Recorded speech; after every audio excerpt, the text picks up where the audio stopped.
Ajurrumiyyah, lesson number 19. We are continuing with the mansubat. Babul Munada. Hada Babul Munada. This is the chapter, section of the vocative. Vocative means calling someone. In Arabic, there is no specific grammatical case for the one who is being addressed through a vocative particle, unlike in some other languages, such as ancient Greek. So it will be either mebni or morab, as we will see below. Al-munada khamsatu anwa'. The vocative is 5 types. Al-mufrad al-alamu, the simple proper noun.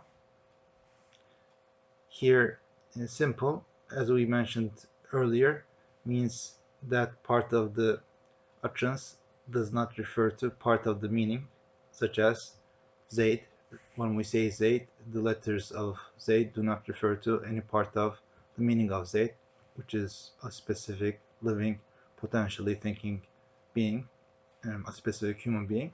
So this would be, as opposed to what? This would be in contradistinction with an idafa, where part of the utterance obviously refers to part of the meaning.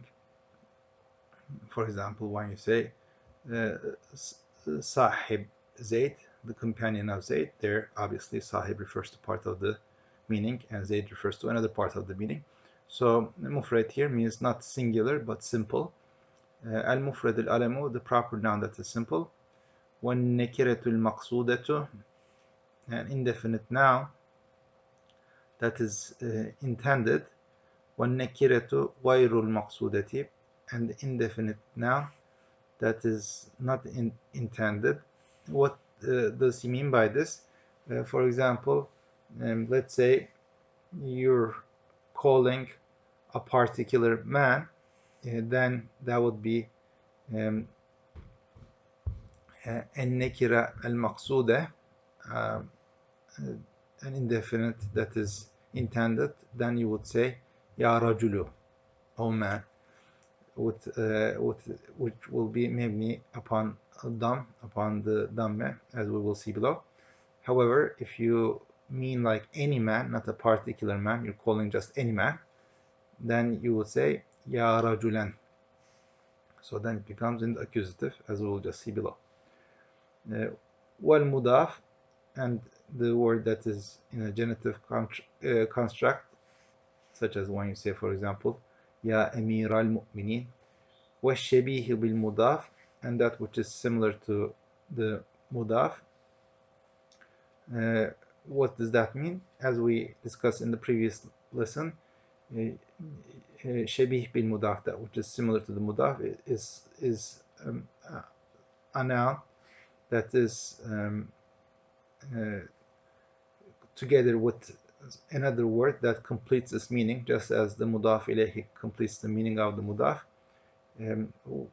What would be an example of that? For example, an amil that is followed by a ma'mul, a governor, that is followed by the word it grammatically governs, and so they're mentioned together. So that would be something that is similar to the mudaf, in the sense that it is accompanied with something that completes its meaning. So that is shabihul mudaf. What would be an example of this? For example, if you say Ya harisan ala al-khair istaqim, or the one who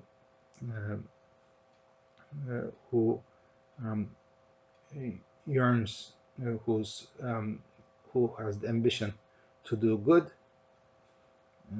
istaqim, be straight, meaning have integrity, do not waver. So there, Ya harisan ala al-khair, that harisan is going to be what? Shibul mudaf, because it is followed by this ala al-khair, which completes its meaning. And the word khair will be what? There, maf'ul bihi ghayr sarih, for more intermediate and advanced students of Arabic. So that's an example of شبيه بالمضاف. يا حريصا على الخير استقم, or the one who's ambitious to do good, be straight, have integrity. فأما المفرد العلم والنكرة المقصودة فيبنيان على الضم من غير تنوين.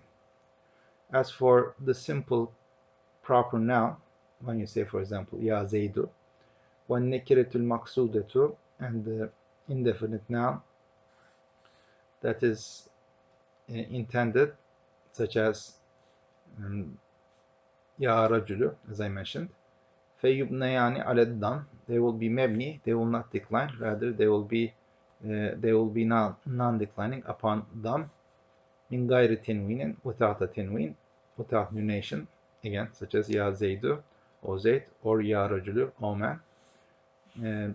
Here we will not add, even though it's a particular man you're addressing, you're not going to put alamut tarif before it, because the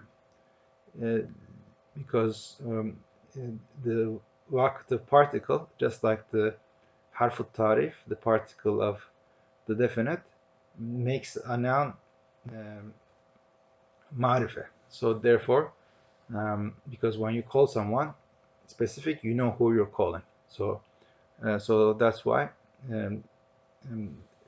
you will not say ya ar-rajulu, you will just say ya rajulu. Now, which refers again that you're calling a man whom you know, a specific man. Now, if you did want to use the definite particle, there they add another word and they will say ayyuha. So you will say ya ayyuhar rajul, right? Ya ayyuhar rajul.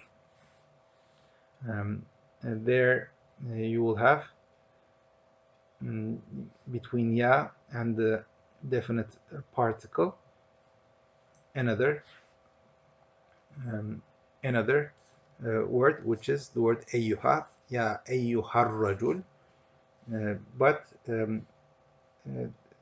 when you do not specifically want to use the definite article, you omit it and you just say the noun that is indefinite and that is intended with a without declining with a damme. So you say ya rajul.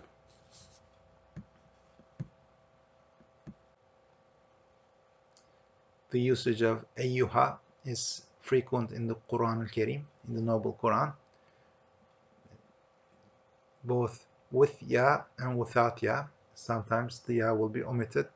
So the example of with ya is ya ayyuhal mala'u, or the assembly of the notables, that is used in the Quran al-Karim by the king of Egypt and by the queen of Sheba, known as Balqis, and Sulaiman ala Rasulna alayhi salam. And it's also used, so it's used by them as ya ayyuhal mala'u, or the council, or the assembly of the notables. And then it's also used by the pharaoh. An example of ayyuha being used without ya is the statement of Ibrahim ala Rasulna alayhi salam, فَمَا حَتْبُكُمْ أَيُّهَا الْمُرْسَلُونَ, addressing the angels who came to visit him before destroying the community of Lut ala Rasulna alayhi salam. So he said to them, قال, he said, meaning Ibrahim alayhi salam, فَمَا خَطْبُكُمْ, what is your matter? So what is your matter? أَيُّهَا الْمُرْسَلُونَ, all the ones who are sent. Here ayyuha is used without the ya before it. We have other usages of ayyuha, for example, ya ayyuhal muzammil, ya ayyuhal muddathir, or the covered one, or the one covering up, and then it's also used frequently in the Quran Karim with the Ismul Mawsul. For example, Ya ayyuhalladhina amanu, all those who believe. Here we should note that when Sheikh Ibn Ajurrum rahimahullah says that it is mebni ala dam, this is only true for those words which would be a nominative with a damme. So for example, Zaydun, the word Zayd in the nominative would express that it is in the nominative case with a damme, and so then for such words it will be mebni ala dam when it is used in the vocative. So Zaydun becomes Ya Zaydu. However, if it is a word which does not express its nominative case with a damme, then it will be mebni upon. However, it expresses its nominative case. For example, if it was the dual, then the dual, as you know, is expressed with an elif. So then it will be in the vocative mebni ala al-elif. So for example, you say Zaydan, and so you will say Ya Zaydan, Zaydani, and so there it will be mebni ala al-elif, because it is when it is not mebni, when it's mura, when it does decline, it does have a grammatical case, then that's how it would be expressing that it is dual. And likewise, if it's sound masculine plural, Cem'ül Muzakker Salim, it will express that it is in the vocative with a waw. So you would say Ya Zaydune. So he used the one that is mebni ala dam, because that is quite common. But to be precise, it is mebni ala ma yurfa'u bihi. And since the simple noun that is singular is marfu with a damme, this is then it will be mebni ala dam. Nahwu, as we see in the examples, haza nahwu, this is like Ya Zaydu, O Zayd, wa Ya Rajulu, O man. وَالثَّلَاثَةُ الْبَاقِيَةُ مَنْسُوبَةٌ لَا غَيْرٍ.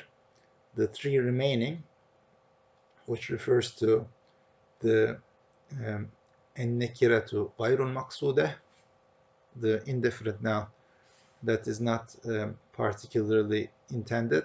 When you just call for any man, for example, you say Ya Rajulan, and then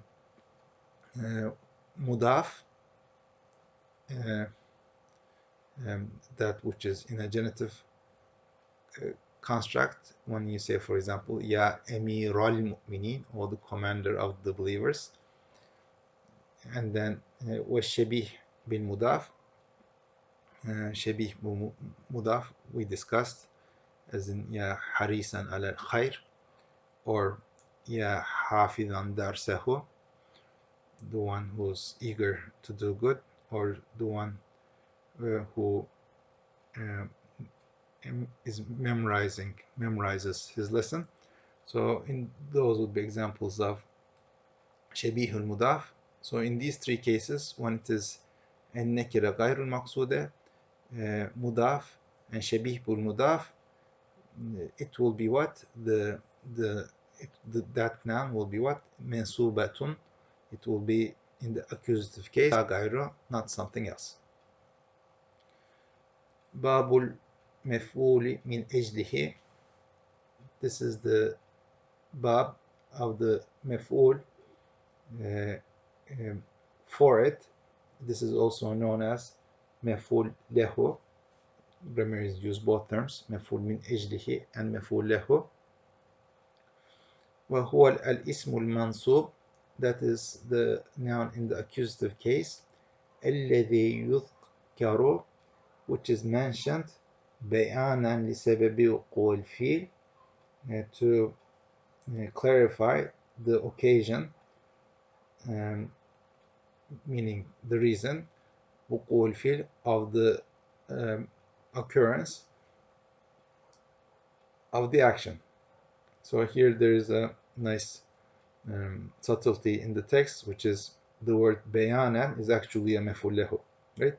So yuthkeru bayanan, it is mentioned. Why is it mentioned? Bayanan, to clarify, for the clarification of the occasion, the reason of the occurrence of the action. نحو قولك, like your statement, قام زيد إجلالا لأمر. Zayd stood up, إجلالا, to honor, to elevate Amr, right? So here Zayd stood up. Why did he stand up? So this maf'ul min ajlihi or maf'ul lahu will answer the question why. Zayd stood up. Why did he stand up? إجلالا لأمر, to exalt, to elevate, to honor Amr. وقصدتك, قصده, and قصد له means توجه إليه, meaning I came to you intentionally. قصدتك ابتغاء معروفك, I came to you intentionally, seeking your good.